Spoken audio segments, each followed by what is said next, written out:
اللہ کے نام سے شروع جو بڑا مہربان اور نہایت رحم والا ہے۔ کروڑوں درود نبی کریم صلی اللہ علیہ وآلہ وسلم پر، جن پر اللہ رب العزت خود درود بھیجتا ہے۔ اردو انفو ٹی وی کے معزز دوستو، السلام علیکم۔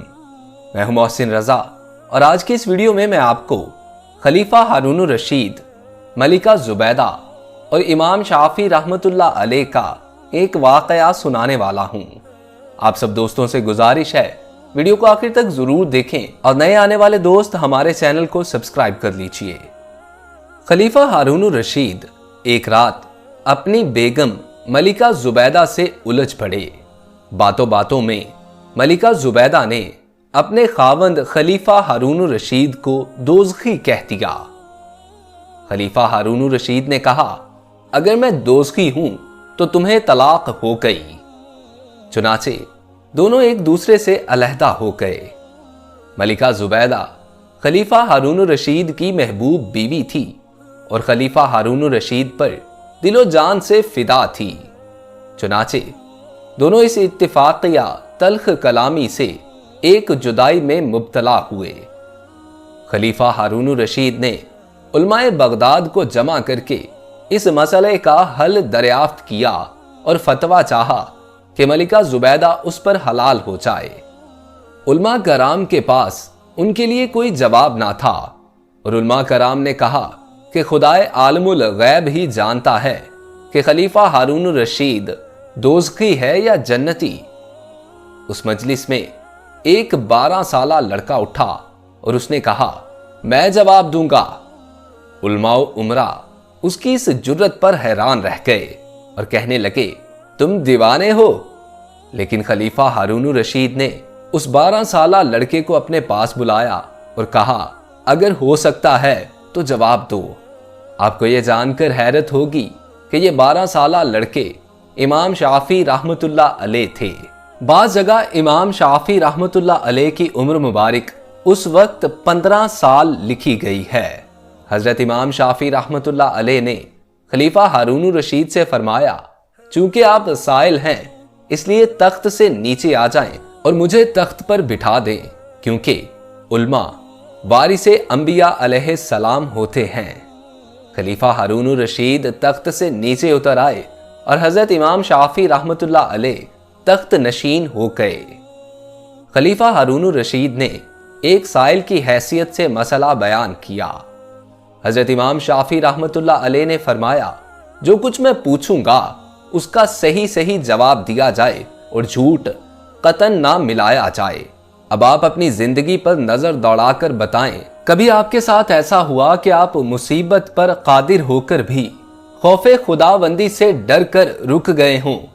یعنی کبھی کوئی ایسا موقع بھی آیا کہ آپ گناہ کرنے کی طاقت بھی رکھتے ہوں اور کرنے والے بھی ہوں، لیکن اللہ کے ڈر سے آپ نے اس گناہ کے ارادے کو ترک کیا ہو؟ خلیفہ ہارون الرشید نے فرمایا، ہاں، ایک دفعہ بغداد کے ایک امیر کی ایک خوبصورت اور جوان سال لڑکی میری توجہ کا مرکز بنی۔ اسے میرا کچھ خیال نہ تھا۔ ہزارہا ہیلا و مکر کے بعد میں نے اسے طلب کر لیا اور تخلیہ میں لے جا کر اظہار مدعا کیا۔ جب وہ بھی آمادہ زنا ہو گئی تو میں خدا کے خوف سے کانپ اٹھا اور اس عورت سے علیحدہ ہو گیا۔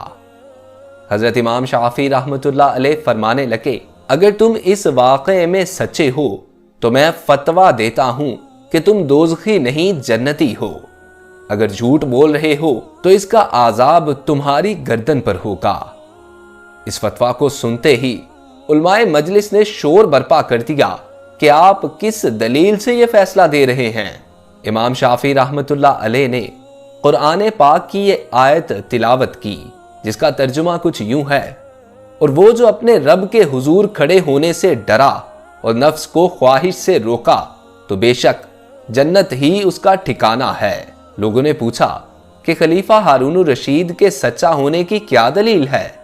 امام شافعی رحمۃ اللہ علیہ نے فرمایا کہ اس نے یہ واقعہ حلفاً بیان کیا ہے۔ خلیفہ ہارون الرشید نے دوبارہ حلف اٹھایا اور اس واقعہ کی تصدیق کی۔ علماء کرام نے فتویٰ دیا کہ طلاق واقعہ نہیں ہوئی۔ حضرت امام شافعی رحمۃ اللہ علیہ کے زمانے میں دیگر مذاہب کے بعض علماء نے علماء اسلام سے مناظرہ شروع کر دیا۔ بغداد میں بہت بڑا اجتماع ہوا، دریائے دجلہ پر بحث و مناظرہ شروع ہوا۔ حضرت امام شافعی رحمۃ اللہ علیہ جو علماء اسلام کی طرف سے آئے ہوئے تھے، دریائے دجلہ کے پانی پر مصلی بچھا کر بیٹھ گئے اور کہا، غیر مذاہب کے جو علماء بحث کرنا چاہتے ہیں میرے سامنے آ کر بیٹھ جائیں، مگر کسی میں یہ جرت نہ ہوئی۔ تمام غیر مسلم علماء شرمسار ہو کر چلے گئے۔ حضرت امام شافعی رحمۃ اللہ علیہ کی وفات بروز جمعۃ المبارک ماہ رجب 204 ہجری میں ہوئی۔ آپ رحمۃ اللہ علیہ کا مزار پر انوار قرانہ مصر میں موجود ہے۔